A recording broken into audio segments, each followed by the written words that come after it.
비스밀라히르흐마니르힘. 아살라무 알레이쿰 와라흐마툴라히 바라카투. 안녕하세요 여러분. 자, 오늘은 사하바들 중에서 사드 빈 아비 와까스 사하비에 대해서 알아보도록 하겠습니다. 이름 보는 법 마찬가지로 아랍에서 이름 보는 법 왜 중요한지 이런 것도 다 1편에서 설명드렸는데, 아무튼 사드의 이름에 대해서는 굉장히 중요한 부분이에요. 또 역시 마찬가지로 이 부분은 이제 선지자께서 직접 하신 말씀이 있어서 그래요. 그래서 보시면 사드가 선지자 살랄라후 알레이히 와살람께 말합니다. 하나님의 사도요, 저는 누구입니까? 이렇게 물었을 때 선지자 살랄라후 알레이히 와살람께서 뭐라고 답하셨냐면, 안타, 너는 사드 이브누 마릭 이브누 우헤이브 이브누 압디 마나프 이브누 수흐라 이브누 킬랍 이브누 무르라 이브누 갑 이브누 루에이. 그러고 나서 뭐라고 말씀하셨냐면요, 그렇게 부르지 않는 사람이 있다면 그는 하나님의 저주를 받을 것이요, 이렇게 말씀하셨어요. 여기서 보시면 중요한 부분이 있어요. 사드 이브누 말릭 이브누 우헤이브 이브누 압디 마나프 이브누 수흐라, 그리고 뭐라고 나와요? 이브누 킬랍 이브누 무르라. 왜냐하면 여기서부터는 선지자의 계보와 연관이 되거든요. 선지자 계보하고 똑같아요. 그리고 사드의 쿤야 같은 경우에는 아부 이스하크라는 쿤야를 가지고 있었고요. 또 그분의 어머니의 이름은 하므나라고 합니다. 하므나 빈트 수피안 이븐 아비 우메야 이븐 압디 샴스. 사드의 외모나 특징을 보시면 키는 작았다고 합니다. 작은 키에 거친 피부, 손가락은 거칠고 머리는 곱슬머리였다. 몸에 털이 많고 헨나로 염색한 검은 머리였다. 그리고 인생 말기에는 시력을 잃었다고 합니다. 키가 컸다는 이야기도 있다고 합니다. 그래서 이슬람 이전의 성장 과정을 한번 보시면 여러분들 이름에서 보시다시피 귀족 가문 출신이죠. 구레이시 가문이고, 그분의 아버지가 세상을 떠났어요. 그래서 아까 어머니의 이름을 알려드린 것도 그래서 그런데, 아버지가 세상을 떠났으니까 어머니로부터 교육을 받았겠죠. 그래서 사드 같은 경우는 어머니를 굉장히 사랑했다고 합니다. 여러분들 오늘 들려드릴 사하비 사드의 이야기는 저번 편과 마찬가지로 한국인 무슬림들에게 굉장히 중요한 이야기입니다. 여러분들 아마 이름조차도 들어보지 못한 분들이 많을 거예요. 오늘 들려드릴 사하비의 이야기는 정말 한국인 무슬림들, 특별히 개종하신 분들 꼭 들어주시고 이름도 꼭 기억하시고 그분의 이야기 항상 마음속에 담아두시고 기억하셨으면 좋겠습니다. 사하바들의 이야기가 왜 중요한지는 1편에서 이미 말씀드렸고요.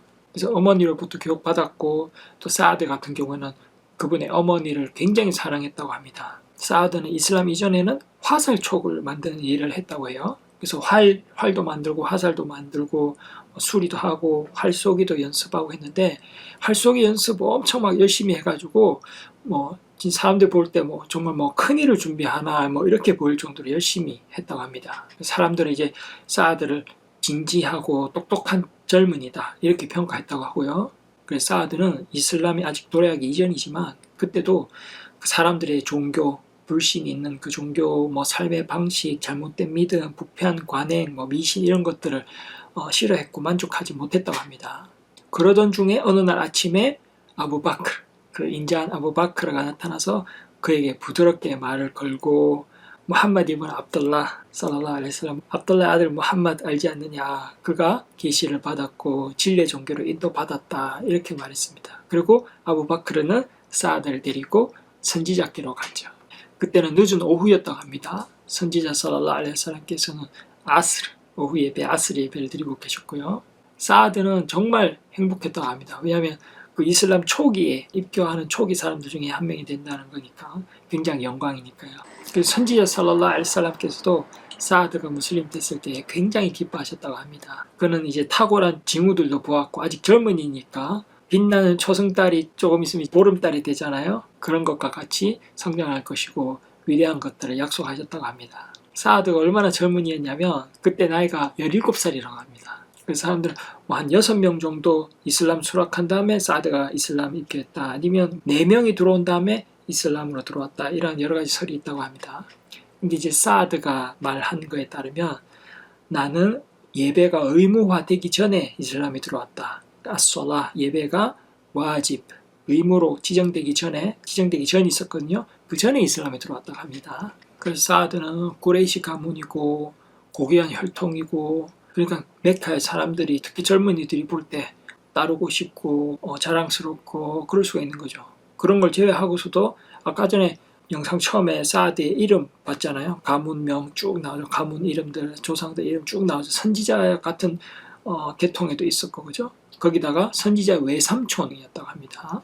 그래서 보면 아까 전에 이름들에 보면은 zuhra 이름이 나왔거든요. zuhra. 뭐 더 올라가면 이제 선지자의 혈통과도 연결되지만 그 전에 zuhra가 나오잖아요. 그래서 zuhra 이후에는 뭐 선지자의 계통과 그대로 연결되지만 일단 zuhra부터만 보더라도 바누 zuhra 이러면 선지자의 어머니가 아미나거든요. 아미나 빈트 와합. 그래서 아미나는 선지자의 어머니였습니다. 그래서 선지자의 어머니의 가문인 것이죠. 그래서 선지자 살랄라ഹु 알aihi wasallam께서 사아드가 그분의 외삼촌인 거에 굉장히 자랑스럽게 여겼다가 합니다. 그만큼 선지자 살랄라ഹु 알aihi wasallam께서 어머니를 사랑했다는 거죠. 그래서 전승되는 이야기를 살펴보면 어느 날 선지자께서 살랄라ഹु 알aihi wasallam 사하바들 중 한 명과 앉아 계셨다고 합니다. 그리고 이제 사아드가 이렇게 다가오는 걸 보고 이렇게 말했다고 합니다. 이 사람은 나의 외삼촌입니다. 나에게 그의 외삼촌을 보여주십시오. 이렇게 말했다고 합니다. 그래서 굉장히 자랑스러워하고 사람들에게도 얘기하고 사아드가 제 외삼촌입니다. 이렇게 얘기하고 했다고 합니다. 그래서 선지자 살랄라ഹु 알aihi wasallam께서 사아드를 얼마나 사랑했는지 알 수 있겠죠. 사아드가 무슬림이 됐을 때 얼마나 기뻐하셨겠어요. 그런데 사실 사아드의 어머니는 그렇지 않았다고 합니다. 사아드가 말하는 이야기를 보면 저희 어머니께서는 제가 무슬림이 된 소식을 들었을 때 화를 내셨습니다. 이렇게 말했어요. 그리고 어머니께서는 저에게 다가와서 이렇게 말했습니다. 사아드야, 너의 어미의 종교와 아비의 종교를 떠나서 들어간 이 종교가 대체 무엇이냐? 신께 맹세코 너가 너의 새로운 종교를 버리지 않는다면 나는 내가 죽을 때까지 먹지도 마시지도 않을 것이다. 식음을 전폐하겠다는 말이죠. 그리고 너는 나에 대한 슬픔으로 너의 가슴이 찢어질 것이다. 너는 네가 한 짓을 후회할 것이고 사람들 평생 너를 비난할 것이다. 예를 들어서 너 때문에 네 어머니가 죽었어 이렇게 어머니의 살인자다 이런 식으로 막 비난할 것이다 이런 말이죠. 그래서 사아드가 말합니다. 그렇게 하지 마십시오 어머니. 저는 어떤 일로도 저의 종교를 포기하지 않습니다. 그렇게 했는데 어머니는 진짜 먹지도 않고 마시지도 않았다고 해요. 그 상태로 며칠간 유지를 했고 사아드의 어머니의 몸은 약해지고 수척해지셨다고 합니다. 그래서 사아드는 매 시간마다 어머니를 찾아가고 음식이나 마실 거 드리고 말을 해도 어머니는 격렬하게 거부하셨다고 합니다. 어머니께서는 그분이 돌아가실 때까지 아니면 사아드가 이슬람을 포기할 때까지 먹지 않겠다 맹세를 했다고 합니다. 그래서 사아드는 어머니에게 말합니다. 어머니, 저는 어머니를 너무나 사랑합니다. 어머니를 너무나 사랑하지만 하나님과 그분에 대한 사랑은 더욱 강력합니다. 하나님께 맹세코 만약 1000명의 영혼이 있어서 하나하나씩 떠난다고 해도 나는 이 종교를 어떤 이유로도 버리지 않을 것입니다. 이렇게 말했다고 합니다. 그래서 어머니가 이제 느낀 거죠. 내 아들이 이제 확고하구나. 열심히 확고하구나. 이렇게 느끼고 내키지 않아도 어쨌든 먹고 마시고 하셨다고 합니다. 어쨌든 다행이죠.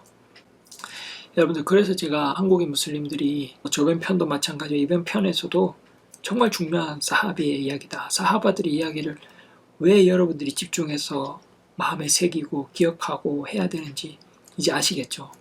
특히 한국인 무슬림들이 이러한 일이 실제로 생깁니다. 사아드와 똑같은 일이 생기고 있습니다. 그럴 때 한국인 무슬림들은 대체로 이제 뉴 무슬림, 새로운 무슬림들이니까 어떻게 해야 될지를 모르거든요. 마음이 아프죠. 그때 우리는 사하바들의 이야기를 보면서 위안을 삼고 또 어떻게 해야 될지 발자취를 따라가면 되니까 조금 더 수월해지겠죠. 우리보다 앞서서 나간 분들이 계신 겁니다. 그 선지자 사라사람 계시던 시절에. 그래서 사아드의 이야기가 정말 오늘날 우리 한국인 무슬림들에게 정말 도움이 되고 교훈이 되는 이야기라는 거죠. 실제로 하나님께서도 이 일을 중요하게 보셨습니다. 저번 편과 마찬가지 이번 편에서도 하나님께서는 꾸란 구절을 이 상황에 맞춰서 내리셨어요. 꾸란 구절이 어떻게 계시되니 사하바들과 연관이 있다. 그래서 사하바들 배워야 된다. 제가 1편에서 아부바클 편에서 다 설명드렸습니다. 그래서 하나님께서 계시하신 꾸란 구절 한번 보겠습니다. 하나님께서 인간에게 부모에게 효도하라 하였노라. 그러나 그들이 알지 못하여 나 외에 다른 것을 숭배하라 강요한다면 그들에게 순종하지 말라. 하나님께서 이 상황에 맞춰서 꾸란을 계시하신 겁니다. 오늘날 우리 한국인 무슬림들에게도 굉장히 중요한 꾸란 구절입니다. 부모님이 불신자를 하더라도 효도를 해야 됩니다. 하지만 부모님이 우리에게 불신을 강요할 때는 그것만큼은 따르지 않는 것이 바로 올바른 신앙인의 자세인 것입니다. 그리고 바드르 전투의 날에 유명한 일화가 있는데 사아드하고 그의 형제가 있었는데 오메이르는 사아드도 어린 나이였으니까 오메이르는 더 어렸겠죠. 나이가 이제 막 청소년기에 들어서는 어린 소년이었다고 합니다. 그래서 선지자 살랄라후 알aihi wasallam께서 전투하기 전에 이제 무슬림 군대를 준비를 하겠죠. 그때 오메이르는 참가하고 싶었지만 나이가 어리니까 이렇게 숨어 있었다고 합니다. 근데 선지자 살랄라후 알aihi wasallam께서 그걸 보고 이제 돌려보냈다고 합니다. 나이가 너무 어리니까. 근데 오메이르는 막 울었다고 합니다. 나는 무슬림 군대에 참여해서 하나님과 그분의 사도를 위해 싸우고 싶은데 나이가 어리다고 못하게 되다니요. 막 울었다고 합니다. 그래서 이제 또 선지자 살랄라후 알aihi wasallam께서 마음이 누그러지셔가지고 군대에 들어오는 것을 허락해 줬다고 합니다. 그 말 듣고 사아드도 기뻐했죠. 기뻐해서 오메이르에게 가서 뭐 칼끈도 동여매주고 이렇게 도와줬다고 합니다. 그래서 이 두 형제가 하나님의 길에서 피사비릴라 지하드를 하게 된 것이죠. 그래서 전투가 끝나고 사아드는 메디나로 돌아갔는데 혼자 돌아갔습니다. 오메이르는 순교를 하게 된 거죠. 그래서 바드르 땅에 이제 남게 된 거고 하나님의 보상을 바라게 됐다고 합니다. 순교자가 된 것이죠. 그리고 우후드 전투에서는 사아드가 여러 무슬림들이 자신의 자리를 지키지 않고 떠났을 때 남아있던 몇 안 되는 사람 중에 한 명이었다고 합니다. 그래서 사아드는 선지자 살랄라후 사람을 지키고 그분을 위해서 활을 쏘며 싸우고 그때마다 불신자들을 맞추고 했다고 합니다. 그때 선지자 살랄라후 알aihi wasallam께서는 그 장면을 보고 그를 위해서 최고의 말들을 하면서 격려를 해주었는데 오늘날까지 그 이야기가 전해지고 있습니다. 그래서 사아드는 우후드 전투에서 활을 쏴서 31명의 적을 사살했다고 합니다. 그래서 쏘는 화살마다 다 적중하고 날아오는 화살도 되돌려 쏘고 해서 사람들도 굉장히 놀랐다고 하고요. 그래서 사아드는 이 우후드 전투에서 뭔가를 보게 되는데 바로 선지자 곁에 있던 가브리엘과 미카엘, 지브릴과 미카일 천사를 보았다고 합니다. 그래서 그 이후에도 뭐 엄청난 업적들을 많이 세우는데 가장 큰 업적이 뭐가 있죠? 무슬림 군대의 총사령관이 돼서 더 어마어마한 전투, 장비가 잘 갖추어진 어마어마한 물자가 있는 페르시아 군대를 상대로 승리를 했던 것이 전해지고 있습니다. 그뿐만 아니라 이슬람약 17년에 이라크의 쿠파를 건설한 인물도 사아드라고 합니다. 사아드께서 돌아가실 때는 55세라는 말이 있고요. 그 외에도 어떤 사람들은 57세에 사망했다고 말하기도 한다고 합니다. 그래서 하나님께서는 사아드에게 큰 축복을 주셨지만 사아드가 죽을 때가 돼서는 아들에게 양털로 만든 두루마기를 가지고 오라고 했다고 하고요. 그리고 말했다고 합니다. 이것으로 나를 덮어다오. 왜냐하면 나는 바드레의 날 우상 숭배자들과 싸울 때 이것을 입었기 때문이다. 그리고 나는 하나님을 만날 때도 이 망토를 입고 싶다. 그렇게 말했다고 합니다. 이런 아버지를 보고 아들이 울자 사아드가 말했습니다. 울지 말거라. 하나님께서는 나에게 절대 벌을 내리지 아니하실 것이다. 나는 천국에 갈 일원 중에 한 명이다. 무바시리나 필젠나. 그리고 하나님께서는 신앙인들의 선행에 보답을 하신다. 그러므로 하나님을 위해 일을 해라. 하나님은 불신자들에게까지도 선행에 대한 보상을 주신다. 행한 선행이 모두 고갈됐다면 자신이 할 수 있는 다른 선행들을 강구해야 되니라. 이렇게 요한은 남겼다고 합니다. 여러분들 사아드 라디알라후 안후 이분의 이야기는 정말 한국인 무슬림들에게 정말 추천하고 싶어요. 그래서 이분의 이름을 기억하고 이분의 삶에 대한 이야기 그리고 마지막으로 이 아들에게 남긴 유언을 우리에게도 남겼다고 생각하시면 됩니다. 정말 중요한 내용이고 정말 우리가 본받아야 될 삶이고 우리에게 위안도 되고 교훈도 되고 우리가 따라가야 할 발자취라고 봅니다. 우리 한국인 무슬림들은 특별히 사아드의 이야기에 대해서 항상 잊지 말고 기억하기를 부탁드립니다. 또 많은 이야기들이 있는데 다음에 또 기회가 되면 또 새로운 시리즈에서 또 소개해드리고 또 다른 사하바들도 설명해 드릴 테니까 여러분들 한국이슬람 방송 유튜브 채널 구독하셨으면 좋겠습니다.